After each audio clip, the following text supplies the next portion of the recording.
Bye, have a great time. Video, this is King Black. Hey, you want to save money? Don't impulse buy. It's something that we are all guilty of in one way or another, and some more frequently than others. You got $20 in your pocket, and you are at the gas station, so you put in $15 in gas. But now, there are $5 left, and you might be feeling a bit, how do the white people say, peckish, and you decide grabbing a bottle of Frito-Lays and soda, or whatever your snack preferences are, would hit the spot just nice. So you go ahead and walk over, grab yourself a soda pop, a bag of chips, and now that change is gone. Now let's say conservatively you do this 15 times a year, which doesn't sound like a lot, but doing the math, that is at least $90 a year on just that one instance of the gas station. That's not including if you hit up a Walgreens, you go to Walmart, and you start buying gum and Tic Tacs and Reese's Pieces and all the other stuff.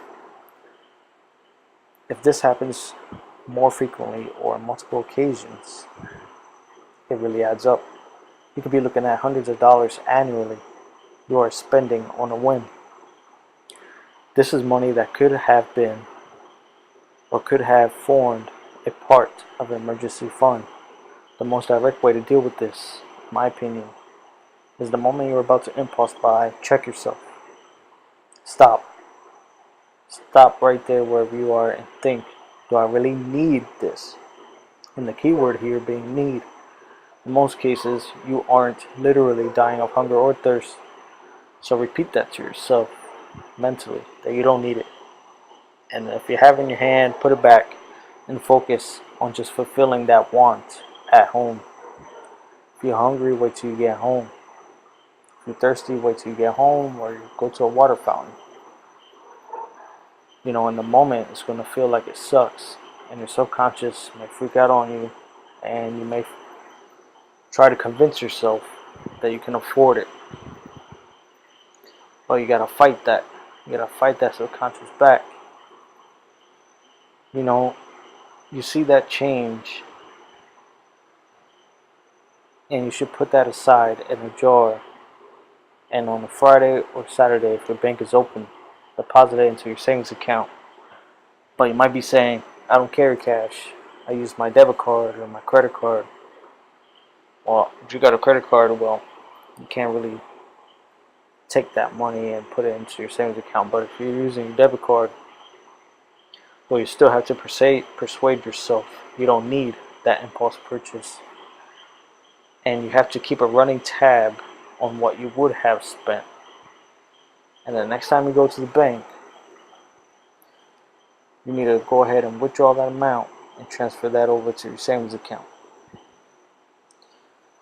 When a financial emergency or big move needs to happen, or something else needs getting done, that extra money cushion will take off a lot of stress.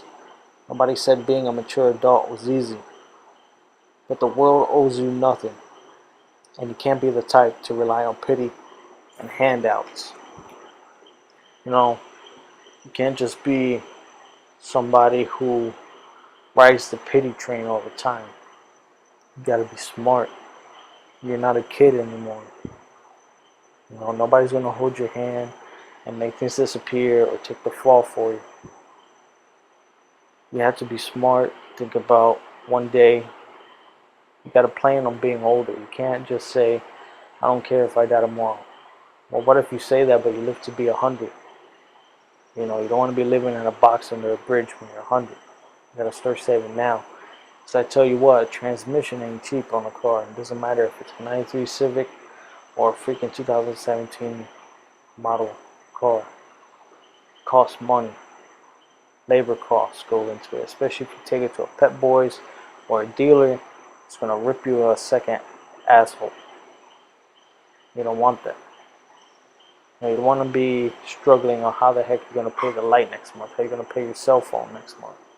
Think smart. Create a little cushion. Create a little money float for yourself. And that will give you a sense of personal pride and dignity that you could have spent at the end of the year in December Add up all those totals and see how much you would have spent versus how much you now have. ADR. Bye.